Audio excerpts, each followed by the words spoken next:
Twitter. Brendan Fraser. Oh, I love me some Brendan Fraser. Yeah. My first crush. You love a little B phrase. My first crush that I had like tingly feelings about. Yeah, he's had an odd career. Yes. Where he started off strong, crushing it, and then next big thing disappeared for 10 years. And I couldn't figure it out. I don't know what it was from. Nobody really did. And he just disappeared off the face of the planet. I heard he had kids.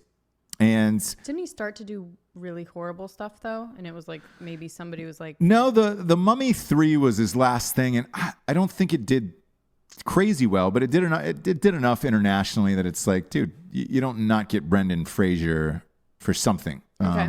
But why he was trending is he's back and he's doing TV now, doing a show for FX, and for the first time in like 10 years, he opened up about his life and what had happened. I thought, so before knowing anything about him, I would have said gay, in the closet, didn't want to deal with society or all of that shit, and just said, I've made enough money, I'm good. That was my guess. Okay. I've never met Brendan Fraser, and I don't know him. I was pleasantly surprised when I read this article of what really happened to him over the last 10 years. He had 3 children. Okay. 3 boys. It says he lives about an hour outside of New York City. He's got horses, huge fucking thing, everything. Dream. Married, 3 kids. One of the children has autism. So he's been teaching the brothers how to take care of the other brother and all of that stuff. And the biggest thing was he said it was injuries.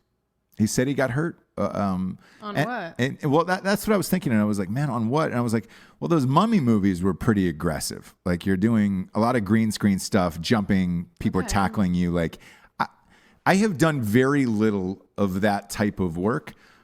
But the work that I did with like wires and all that shit, I got fucking hurt, and it fucked me up for a couple of years. I can't imagine a rigorous schedule, and that was one movie of doing some wire work and shit. And like, I can't imagine doing these big action movies where you want to be the guy and you want to do your own stunts, and that's kind of what the male actor vibe is, and what you kind of feel when you're on set, where you're like, I can fucking do this, dude. I don't need the stunt guy. And the stunt guys are there, and they're just like, and the stunt guys would rather you do it. They don't want to get hurt. They're like, oh yeah, really? All right, cool. If you want. I mean, they're nice enough where they're like, hey, I'm sure they're like, great, go ahead. Yeah, exactly. But they also give you that knowing nod of like, oh, cool, you're gonna get fucked up on this. Okay, like, oh yeah, Tom you want to do that? Cruise. Yeah, go ahead.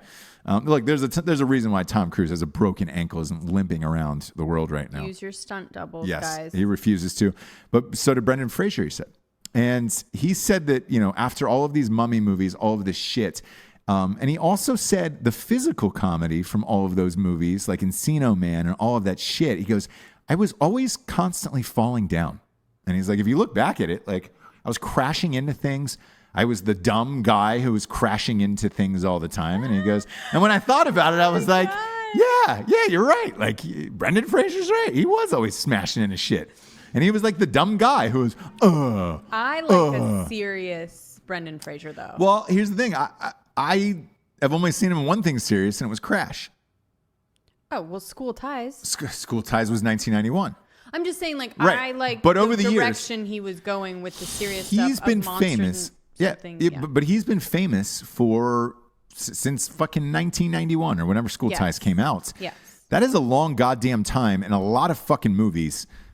He's only done a couple dramas. The rest were this physical shit. So he said that his back completely gave out, that over the course of 8 years, he had 7 back surgeries. Holy shit. He had to have his knee replaced. And he was like, man, he goes, honestly, I was in too much pain. And he goes, he said he started to become like obsessive and addictive with ice packs, where he goes, it almost became a fetish of how much ice could I put on this to make myself feel better, because I was in so much pain every single day. So finally he called it after that third Mummy movie and said, I got to get these surgeries done. He's had 7 in the last 8 years, finally knee replaced, finally feeling good enough, and is getting back in the game now. But I was like, fuck. And when I read this article, like, the guy who was interviewing it, it's in GQ, by the way, for anybody who's curious about it. When I read this article, the interviewer said he started tearing up, that he started getting emotional about it, where you could tell how much pain that he was in. Another weird story. It makes me so sad because we had made fun of him because he popped back up in this show called The Affair. Yes. On Showtime, which was like the first time you like saw Brendan Fraser again. Yeah. And he was like big and bloated, and you were like, oh, he was. Yeah. So you're just like pills. Fuck you. What'd you do? Like, do you know what I mean? I would cry too if the whole world was just like, fuck you. And you're like, dude, I'm in so much pain. And that was the other side of it. He said it was like, dude, when you're the leading man and you're good looking and all of that shit, if anything is wrong with you, hair, looks, all that stuff, like people start to pile on. And he's like, look, it's, oh God, I'm gonna cry. I know. And then he said he was sexually assaulted. Stop. Yeah. At the Golden Globes by one of the board members, I guess you would call it, of the Golden Globes. The Golden Globes is awesome and fun, but it's a joke of an association. It's like 30 foreign press reporters. You could pretty much buy off those awards. The studios buy them off. Like everybody knows that. Right. But he said he was at the Beverly Hills Hotel and a guy came up behind him, grabbed his ass, cupped it underneath his cheek, and then rubbed his taint with his middle finger. And this is in the article. And I was like, whoa. And You're he was lying to me now. I swear to God. So this is in the article. He said he filed a complaint, emailed somebody or called somebody or whatever, and they did nothing about it. They interviewed this guy for the story from the Hollywood Foreign Press, and he was just like, this is a total fabrication and a lie, and this never happened, blah, blah, blah. And Brendan Fraser's like, I felt embarrassed and humiliated about it and all of this shit. And I'm like, man, Again, when this happens to a dude like a Brendan Fraser or a Terry Crews is suing for that guy who grabbed his dick at a party in front of his wife. You're a big enough. Brendan Fraser's a big guy. Now, he's 6'3", probably 230. That guy. You're gonna tell me some gay guy's gonna stop you from some little gay guy from grabbing your ass, and you're not gonna do anything about it, or choke the guy, and he said he was worried about his career and all that, and I get that, but like, fuck, man, somebody grabs my ass, the first thing I do, man or woman, is turn and grab their fucking hand and say, whoa, what the fuck is this? Right. Obviously, if it's a lady, I let him continue. Ooh, I'm kidding. hey. No, but you turn and grab him and you're like, yo, what the fuck, bro? That should have been the first response. When I hear these stories like that, I'm like, do we really need to tell that story? No. Because he called back in. Like, the reporter had said he left, and Brendan Fraser called him back and was like, hey, man, there was something I never told you, and I really wanted to tell the world, and it was this story. Brendan. And he said he was friends with like Rose McGowan and those guys, and they inspired the courage in him to come out and all that stuff. And it was just like, man, you were a big fucking dude, an action star. And at that point, he's in his prime for the Mummies and Crash and all that shit. Like, okay, guys grabbing your ass. Like, dude, if you let him get to the taint from starting with your cheek to the taint, and you haven't turned around and slapped someone, like, it's your own problem. Maybe you. That's your own issue. Maybe you at were that point. like, for a second, liked it, and then thought it was a lady. Got pissed that you liked it. Yeah.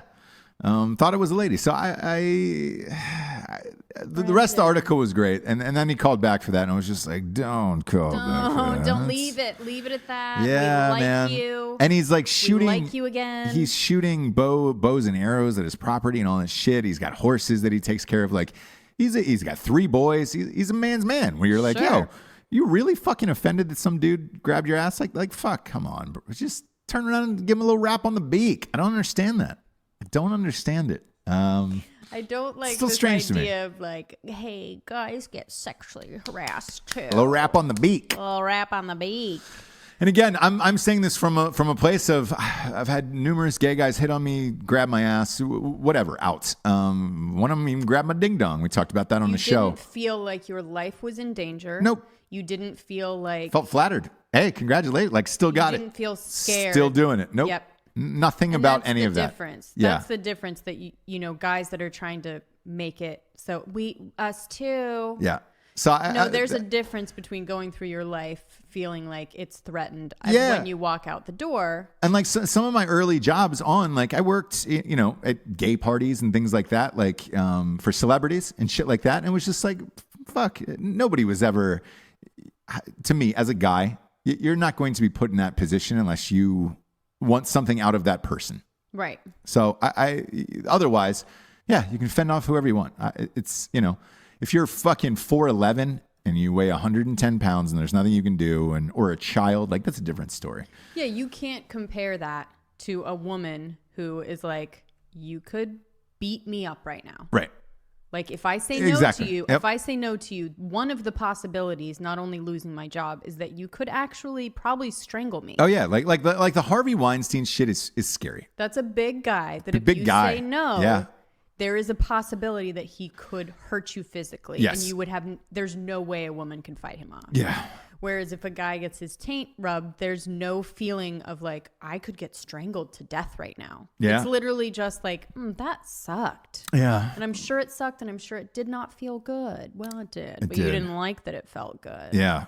So Brendan, he's huge. He's huge. He's a big man. I don't get it. So that was the only disappointing part of that story. I went from like, oh, I'm gonna cry, I love you, to like, hey man, you don't have to call back and say you got your taint rubbed. And by the way, he specifically uses the word taint in the article, which is like, you gotta love it. You got to love it, because you have to let them know that it wasn't just the butt. It was like the taint. You went all the way. It was the taint.